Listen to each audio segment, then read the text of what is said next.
Olá, meus queridos irmãos.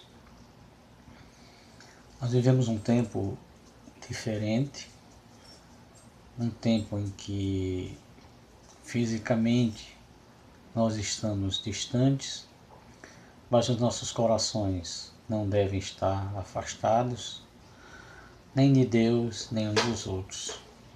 Em função desse tempo que nós estamos vivendo e da própria realidade da vida da igreja, aquilo que a igreja está passando, ainda não poder estar se reunindo como nós gostaríamos, é que nós estamos fazendo esse vídeo. O propósito desse vídeo é trazer uma mensagem do coração de Deus para nós nesses dias. Nós gostaríamos de trazer aquilo que Deus tem colocado no nosso coração nesse tempo, que é um tempo difícil. E o texto que veio ao meu coração foi um texto escrito por um profeta, um momento muito difícil na história de Israel, em que o povo de Israel, Judá, foi invadido antes de um cerco, e depois desse cerco Israel foi levado para a Babilônia.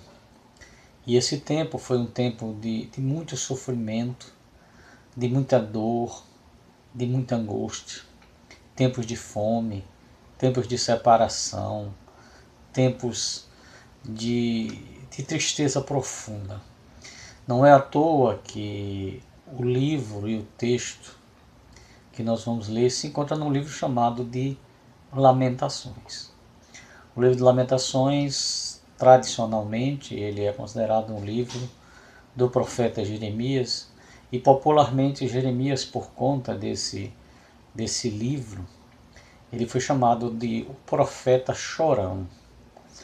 E chorão exatamente porque, principalmente nesse livro, que ele é em forma não de um livro profético. Esse livro ele tem a forma literária de um gênero chamado de elegia. Elegia é um canto triste, um canto de tristeza. E quando você lê os 5 capítulos do livro de Lamentações, o livro de Lamentações é um livro poético, e em que, através dessa forma poética e triste, o autor descreve o seu sofrimento e a angústia por causa do seu povo. É esse o contexto, essa situação em que esse livro é escrito. Ele é escrito num momento de grande tristeza, de grande comoção, de profunda angústia. Mas o que me chama a atenção nesse livro é que em um determinado momento do livro, o autor ele traz uma frase, ele diz palavras memoráveis. Palavras que devem ser escritas em letras de ouro. Palavras que devem ser gravadas para ficarem para a posteridade. E palavras que devem estar gravadas em nossos corações em tempos como esse. E o que esse texto diz? O que no meio desse canto de tristeza, o que no meio dessa elegia, dessa poesia triste, o que nós lemos e que pode falar ao nosso coração em dias como esse? O autor diz assim: eu quero trazer à memória o que me pode dar esperança. As misericórdias do Senhor são a causa de não sermos consumidos, porque as suas misericórdias não têm fim. Renovam-se cada manhã. Grande é a tua fidelidade. A minha porção é o Senhor, diz a minha alma, portanto esperarei no Senhor. O Senhor é bom para os que esperam nele, para aqueles que o buscam. Bom é aguardar a salvação do Senhor, e isso em silêncio. Esse texto que eu queria trazer para o coração de vocês nesse dia, fazer uma breve reflexão sobre ele. Os dias que nós vivemos são os dias de rapidez nas comunicações. E eu acredito que quando termina o dia, o seu WhatsApp está inundado de notícias, de informações, de orientações. E eu creio que muitas dessas informações, com estatísticas, com números, com vídeos, com fotos a respeito da pandemia que assolou o mundo e que tem colocado o mundo todo em quarentena, essas informações muitas vezes e a própria circunstância de estarmos dentro de casa sem podermos sair, ela traz uma sensação de angústia, de tristeza, de medo, e alguns correm o risco de entrar em desespero, porque olhando para as circunstâncias, para esse grande volume de informações, é muito provável que essas coisas vão entrando na nossa mente, vão contagiando nossa mente de tal maneira que a gente fica assombrado com todas essas coisas. E é nesse momento que o texto de Lamentações de Jeremias, no capítulo 3, a partir do verso 21, é nesse momento que esse texto vem nos lembrar algumas coisas. Em primeiro lugar, esse texto vem nos lembrar que nós temos uma esperança, que nós somos o povo da esperança, que nós temos o que e em quem esperar. E é por isso que o autor, no meio da dor, do sofrimento, das lutas, daquela situação tão difícil, que ele diz: eu quero me lembrar, eu quero olhar para aquilo que traz esperança.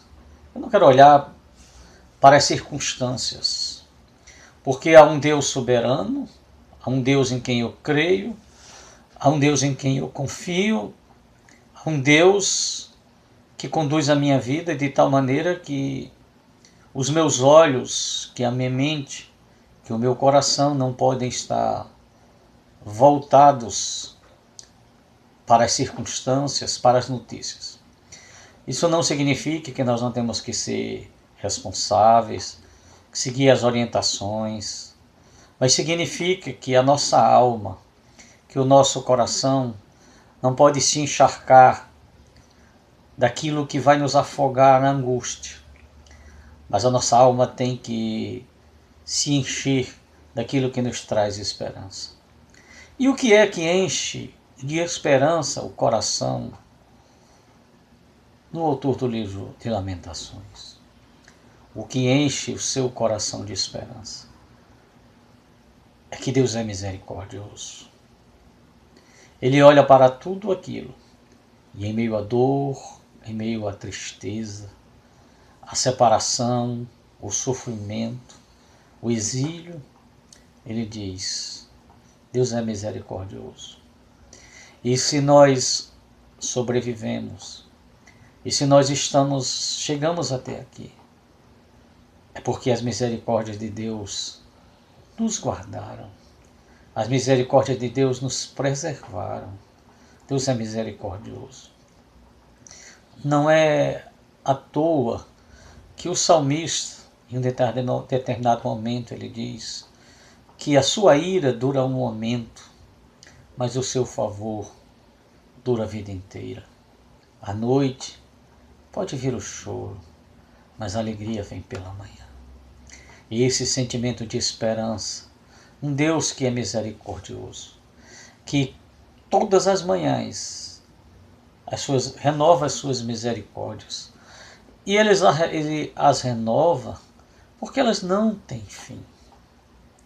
Houve um momento em que Davi teve que escolher entre a ira dos homens e a ira de Deus. Ele disse que preferia enfrentar a ira de Deus, porque Deus, acima de tudo, é misericordioso.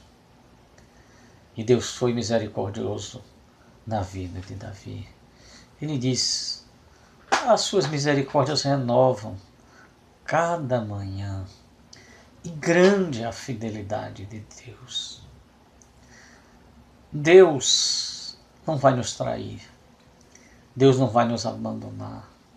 Deus não vai permitir a mim, a você, a seu povo, uma lágrima inútil, um sofrimento desnecessário. Há um Deus sábio, bondoso, justo,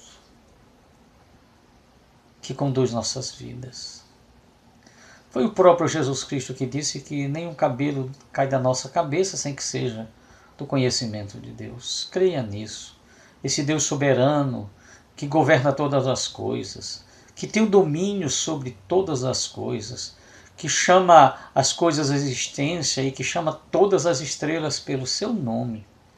É o Deus, sim, é o Deus que cuida de você, que cuida de mim, é um Deus fiel, é um Deus bom. O autor diz assim: o Senhor é bom para os que esperam nele, para aqueles que o buscam. Esse é um tempo de busca do Senhor. Esse é um tempo de esperar nele. Acreditar que na sua graça comum ou na sua graça especial. E o que isso quer dizer?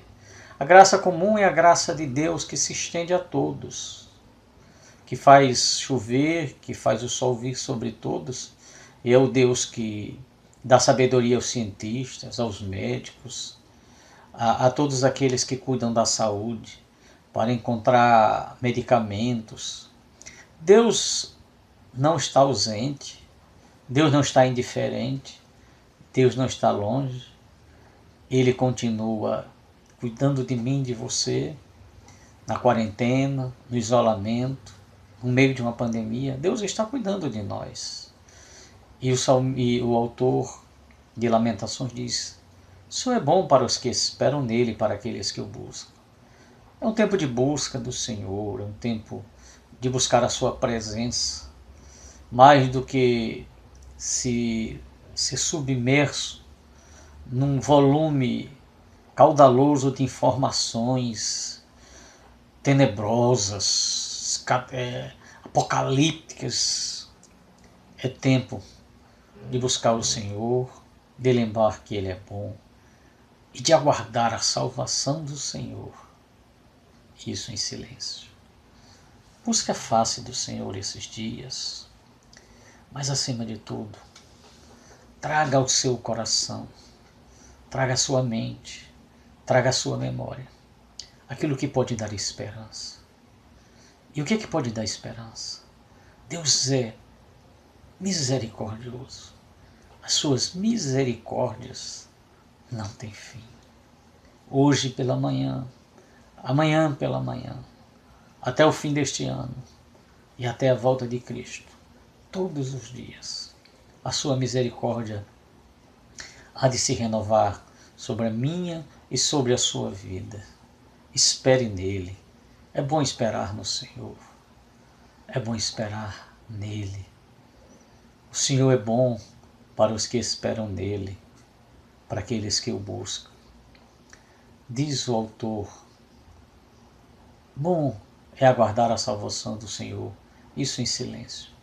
Muitas vezes somos tentados à murmuração, à reclamação, mas espere em silêncio a salvação, porque ela vem do Senhor.